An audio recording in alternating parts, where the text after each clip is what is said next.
hoping to be able to help people understand the ADHD people in their lives a little better and share some ways that Chuck and I have worked out to be able to help him with his ADHD. And I would say his ADHD is pretty strong.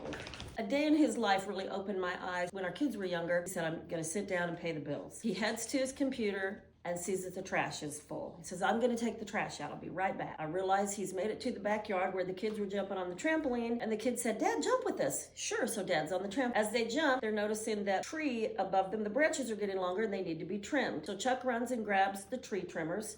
They trim the branches. The trash can's sitting by the trampoline. So as I look back over his day, I'm like, well, how can I help him? Because he just sees what's right in front of him.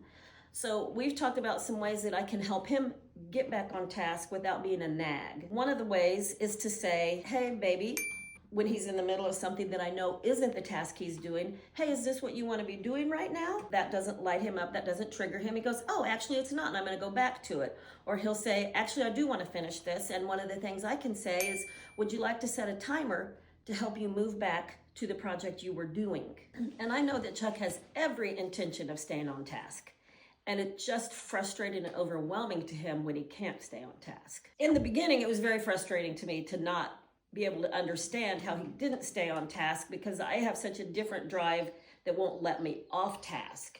And now I realize he wants to stay on task. It just can't happen, and he's very frustrated with himself when he does that. And just knowing that Chuck really wants to stay on task really helped me have the patience to be able to support him better. Often, the defensive behavior is because Chuck's already mad at himself over the guilt of not being able to stay on task.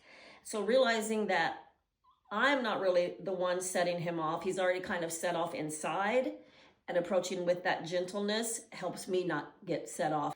If you have any tips that could further assist us or further assist other people, please leave it in the comments. We just want to help this community grow and become better human beings together.